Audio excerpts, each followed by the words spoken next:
Wacana revisi Undang-Undang Informasi dan Transaksi Elektronik atau Undang-Undang ITE menuai berbagai respon dari sejumlah kalangan. Banyaknya pasal karet dalam undang-undang ini dinilai meresahkan karena kerap dijadikan landasan mengusut perkara dan menghasilkan putusan yang dianggap mencederai rasa keadilan. Lantas bagaimana ujung dari polemik Undang-Undang ITE? Jadi direvisi atau cukup penegak hukum yang memperbaiki implementasi? Kalau Undang-Undang ITE tidak bisa memberikan rasa keadilan, saya akan minta kepada DPR untuk bersama-sama merevisi undang-undang ini.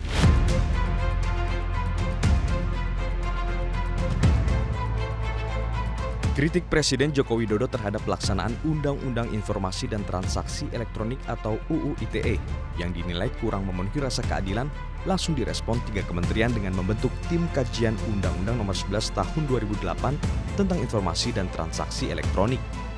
Tim ini akan bekerja selama 2 bulan dengan mengkaji sejumlah pasal yang dianggap multitafsir.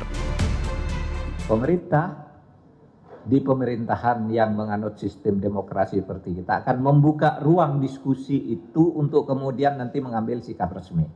Kalau keputusannya harus revisi, kita akan sampaikan ke DPR.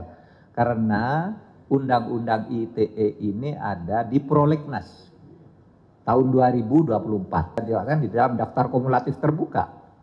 Kalau perlu cepat bisa di daftar kumulatif terbuka, bisa tahun ini, bisa tahun depan. Ya.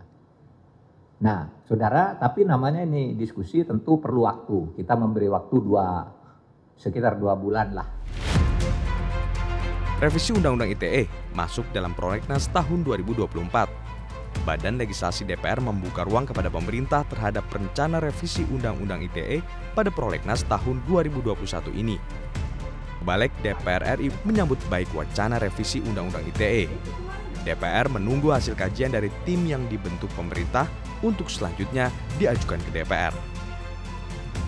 Kalau toh tidak masuk pada kesempatan kali ini, di dalam prolegnas prioritas itu kami juga memiliki mekanisme evaluasi tengah tahunan ya. Jadi nanti ketika prolegnas sudah berjalan, nanti bisa ada evaluasi.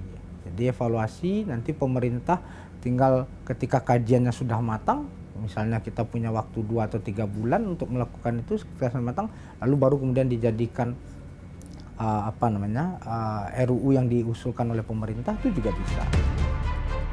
Sejauh ini tim kajian pemerintah fokus pada 3 pasal yang dinilai sebagai pasal yang memiliki celah multitafsir.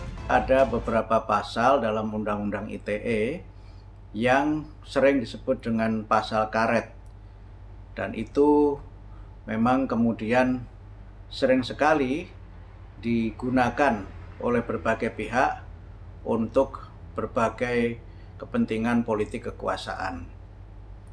Pelaksanaan Undang-Undang ITE selama ini memang menimbulkan keresahan di masyarakat.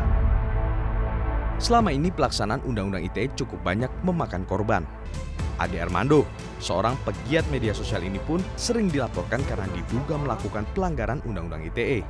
Pakar ilmu komunikasi ini mengaku sudah 10 kali dilaporkan.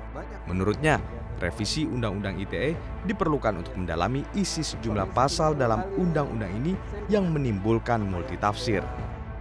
Selama undang-undangnya ini masih berlaku, maka mau tidak mau nih kita semua harus sangat hati-hati menulis di media sosial. Akan terus terjadi kasus-kasus serupa. Jadi selama undang-undang ini tidak direvisi, saya sih khawatir akan terus jatuh korban. Menyatakan pendapat merupakan hak seluruh warga negara.